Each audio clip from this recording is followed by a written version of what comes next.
We have so many wonderful not-for-profit organizations and really wonderful community leaders, but nobody can do it on their own. And you have to bring it down to the level of what does this really mean to me? Good neighbors are developed and created and built and cultivated. They're not legislated.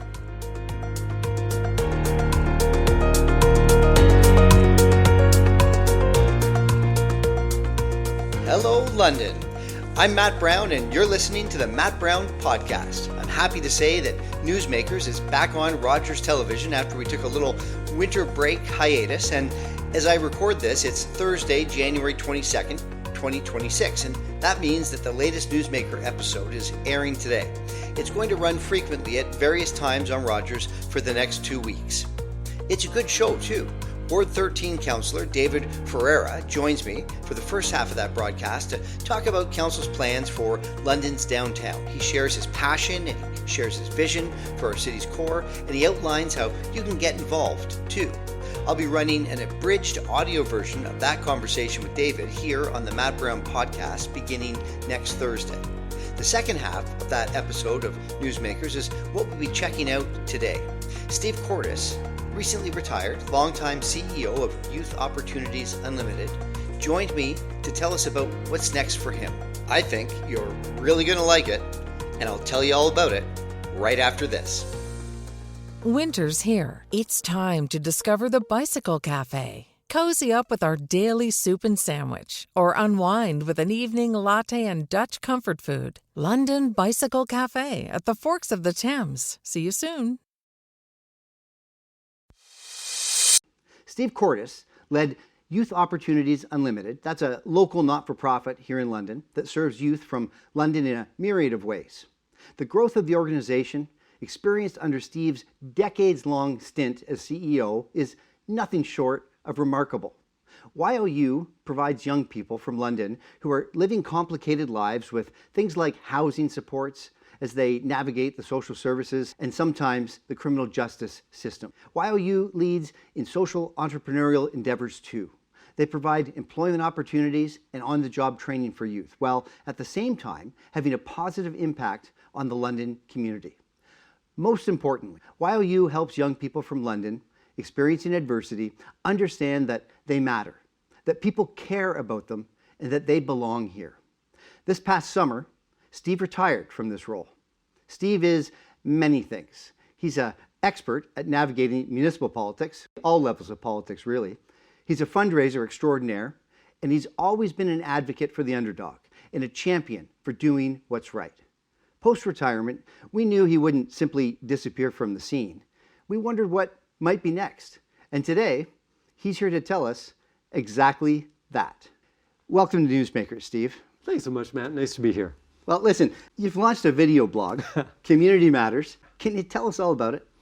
Yeah, well, you know what? I retired from Y.O.U. about 5 months ago almost now, and loving retired life, and was ready for the big change. But I know that I still want to have a community voice, and I want to kind of raise spotlight on issues that come up that I think are really important issues, but they might not stay in the public limelight long enough to really get a good airing and a good conversation going and so on. So that's what I was thinking, how do I insert a voice in there? And hopefully it adds value to a community, and that's my intention with that, just get conversation going, because we don't have enough of that anymore, and that's really what I'm looking to do. Well, let's go a little deeper on that. Sure. Let's go there next. This is brand new. We don't usually get breaking news here on Newsmakers, Right. Twice monthly show, but this literally popped up on social media yesterday, that Yeah. you were launching this video blog. It's called Community Matters. Right. And the English teacher in me couldn't help to notice the double entendre. And so I wonder if you could tell the viewers why you feel that matters that are occurring in this community matter, and why you want to talk about them. Well, I built my whole career at Y.O.U. really on engaging community in really important issues, I thought, at that time around youth employment, youth homelessness, some of the mental health challenges and so on, way before a lot of people were even talking about that. We were talking publicly about trafficking issues and experiences that young people have had with that, and bringing that to the limelight, as uncomfortable as some of those topics are. along with the celebrations of when people find success and the community around them. And so that to me speaks to that double entendre where for me it's always been about the community has to be engaged. We have so many wonderful not-for-profit organizations and really wonderful community leaders, but nobody can do it on their own. There's a community that has to be around each one of these initiatives for things to actually really work. And so there's that. And I think sometimes too, there's a helplessness and a hopelessness sometimes where, oh my gosh, these issues are so big and so on. And it might be easy to step back and think, I don't know what to do, therefore I can't do anything.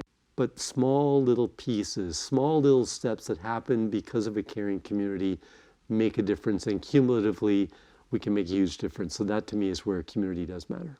And, you know, just before we started recording the show, you and I were talking, and we talked about how different things are today when it comes to getting your hands on local information, how different it is from even 10, 15 years ago. So if we take a city council meeting, for example, back in 2010, 2014, there might be 8, 10 journalists that we're watching the debates and really putting information out on all kinds of media, whether that's television, radio, or print.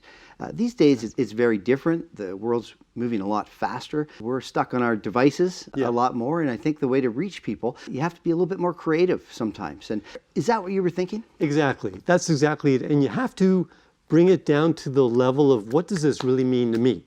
And your previous guest, Councillor Ferreira, did a great job talking about how important it is that the downtown plan gets the attention across the community, whether you live downtown or work downtown or whatever. Downtown matters to an entire city in some ways that a lot of Londoners wouldn't think about. Well, things like that can just roll through a regular media, news cycle and get announced at City Council, blah, blah, blah. And before you know it, nobody's stopping to really think about what does that really mean to the average Londoner, and it has an opportunity to mean a lot to the average Londoner. And there's issues like that every single day, and so we need to bring more of those to the forefront. That makes a lot of sense to me, and we knew that when you retired, you weren't going to disappear. I think a lot of Londoners just wondered, where you'd come up next. And on the blog, when you introduced the blog with your initial announcement, you mentioned that you'll be commenting on municipal issues, among other things, and drawing on your decades, really, of experience here in the not-for-profit sector and leading Y.O.U. and making impacts in various positive ways. But specifically, you mentioned a matter that Council's considering right now. It's called the Good Neighbor Policy, and it's linked to many of our social services, largely located in the core and in the downtown, that are funded by the city. And the city, as I understand it, is considering adding a Good Neighbor Policy so that then a funded agency has to follow along those guidelines. Exactly. Can you speak to that? Well, that was really the impetus to me. That was the impetus for creating this blog. Because to me, it was around, at first when you hear that news, you think, okay, that's nice, that's good. And there's an element of, oh yeah, those organizations should be good neighbors, and so on. Good neighbors are developed and created and built and cultivated. They're not legislated. And to me, the issue becomes, how do we collectively become good neighbors with each other? Because inadvertently, an initiative like that could just accentuate NIMBYism and accentuate difficulties that organizations have. Like any business, there's intended and unintended consequences of building or creating a business wherever it happens to locate. And for many people, there's a lot of really good things that happen when a business opens up, but for some people, it's not wonderful. And so if we, every single time a business opened up, said, you need to have a good neighbor policy, I don't know that we would cultivate much business. I live in Ward 10 area in Westmount. There's an organization just opened up a group home in our neighborhood. I look out my front door and I can see it. And a lot of my neighbors were so upset. Well, I can't believe something like this could open up without having to go through zoning and applications and blah, blah, blah. Trust me, I spent almost 10 years on city council. I know of what you speak. Right. And they weren't prepared to be good neighbors themselves, to say, why should this be somewhere in a place like in Westmount? And what's the potential impact? And who is the organization even? Most neighbors didn't care what the organization's name was or whatever. They don't want a group home in their neighborhood. And I think that legislating good neighbor policy wouldn't change anything about that. These people have been wonderful neighbors, but still, it's an environment where it's an uphill battle for them to be welcomed into a community. I want to have a dialogue around, if you're concerned about something in your neighborhood, whether it's a not-for-profit organization, whether it's a business, whether it's whatever, what are you going to do about that? And not rely on the 14 votes around a council table, the staff that's going to write a report, or the agency that's going to write a policy. If I want to be a good neighbor, or I want somebody to be a good neighbor, I got to reach out and have a conversation with them. Right on. Okay, I get it. Sometimes you need to just get mad and then you do something like start a video blog. Yeah, so congratulations on that. We've only got a couple of minutes left. Yeah. As you know, and you've been watching city councils for decades, this council is coming close to the end of its term. We're in an election year now. And I wonder, as a person who really is an expert in the area, given your decades of experience, how has this council handled the homelessness crisis here in London? I think that they put a lot of attention to it, but I don't know that they've provided the leadership that I hope for. I think that they've fallen into blaming the province, because the province needs to invest more money in it, and the province does. But what's the city doing to continue to pressure the province to do that? And I think council has an important role on that. I think the mayor has an important role on that. London has been so fortunate to have this anonymous donor and to have the Fund for Change and to have a lot of opportunity for resource, and the whole of community response and the many organizations that have rallied together around that. And the mayor, I know, on the very first State of the City address, said this is going to be one of my major platforms to address homelessness in our community. And he's put a lot of attention to it. But I don't know the council's been with him in the journey, and I don't know that, not to be critical of the mayor, because it's a tough job. It's a tough gig that he took on when he said that.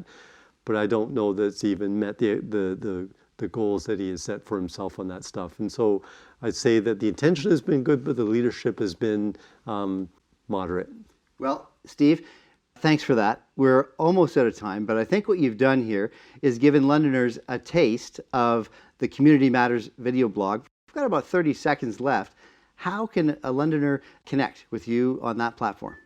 Well, I'm looking for ideas from Londoners as well around what they want to see from this. So reach out to me on Facebook. I've got my email address, I think, on my YouTube channel. So that should be easy to find me on that. That's probably the best way. Direct message on any social media where I'm present, which is on LinkedIn, Facebook, X, as well as through my YouTube channel. So there's a few ways to get in touch with Steve Cordis. Always make it easy for people. Absolutely. That's right. Yeah. Steve, thanks so much for coming on the show, and good luck with this new project. Thanks so much, Matt. And that was my conversation with Steve. But today, we're not done yet. Steve and I spoke after we recorded that conversation, and he agreed to share the audio of his very first video blog on this podcast, which means in just a minute, you're going to get to enjoy an abridged version of Steve's inaugural video blog, audio only, of course, right after this. Winter is here. Time to discover Bicycle Cafe. Cozy up with our daily soup and sandwich, or unwind with an evening latte and Dutch comfort food.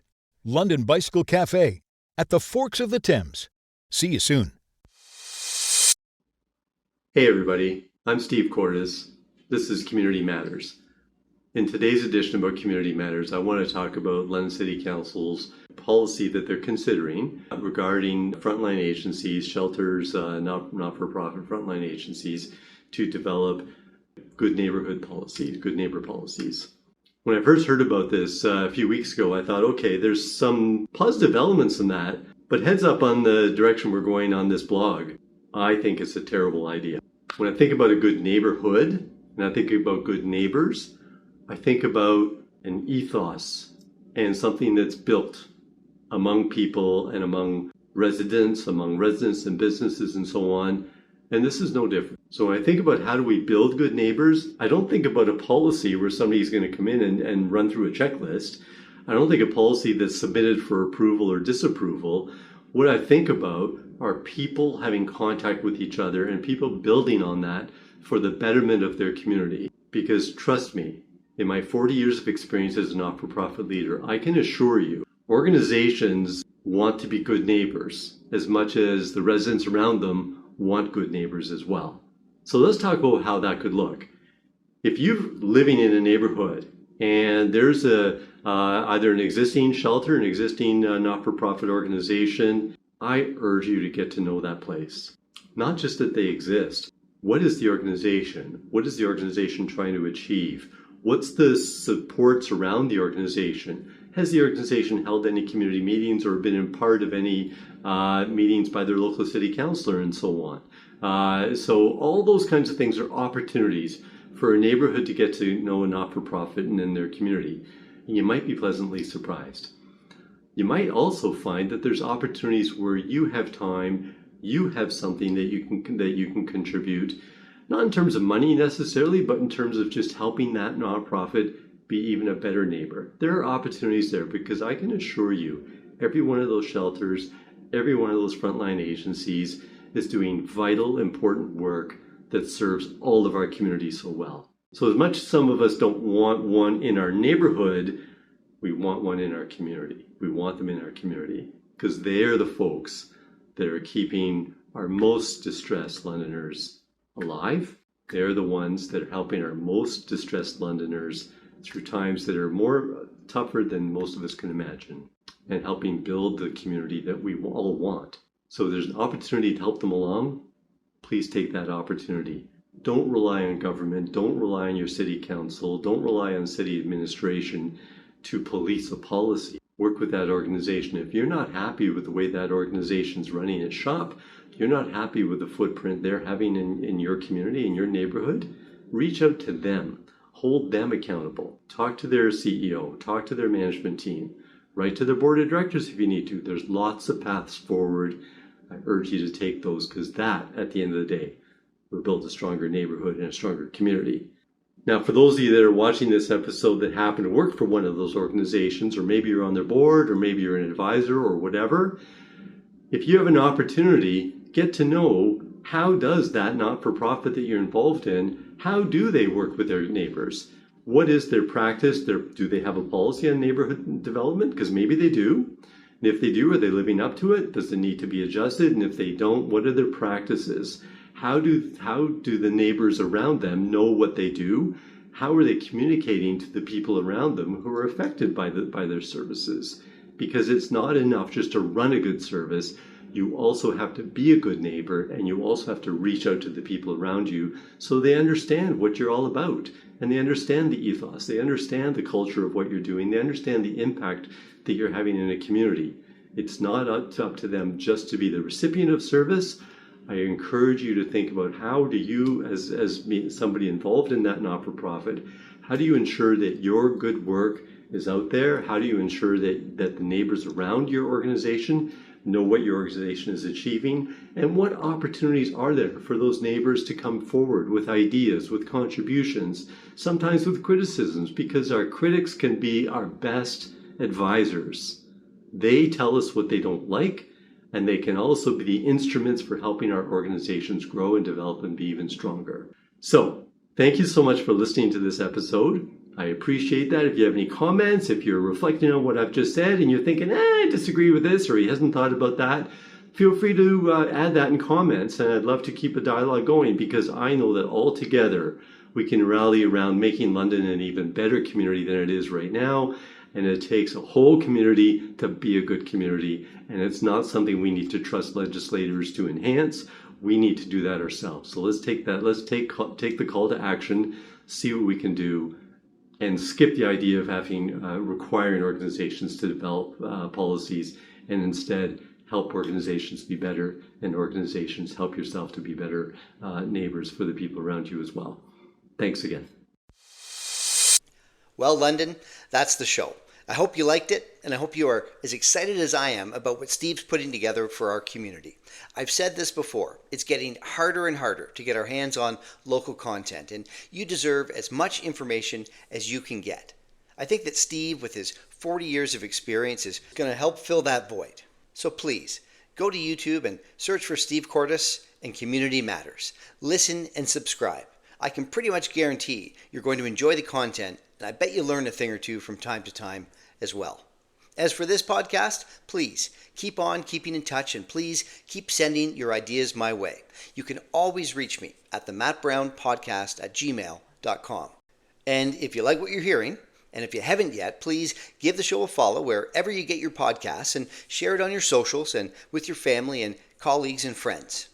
So with that, That's our show for the week. I'm Matt Brown, and this is the Matt Brown Podcast. Thanks for listening. Bye for now. Keep in touch and talk to you again soon, London.